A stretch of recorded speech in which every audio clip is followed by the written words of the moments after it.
मधुकैटव विध्वंसी विधात्री वरदे नमः। My friend, रूपं देहि जयं আজকে देहि রাত্রে यशो देहि দেহরাদুন স্থিত আমার ছাদের উপর থেকে একটা ভিডিও করছি। महिषासुरनिर्णाशि ভিডিওতে আমি এই দেখাতে চেয়েছি सुखदे नमः।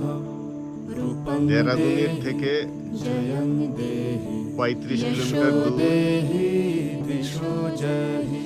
धूम्र नेत्र बधे মনসুরি পড়ে। देवी এই মনসুরিতে দেশ বিদেশের সমস্ত জায়গার লোক ঘুরতে আসে। रूपं देहि जयं देहि यशो देहि আপনাদের दिशो এই ভিডিওটা নর্মালে দেখাতে গেলে সঠিক দেখানো যাবে না, যেহেতু অনেক দূরে। विनाशिनी এই মনসুরিকে দেখতে হলে আমার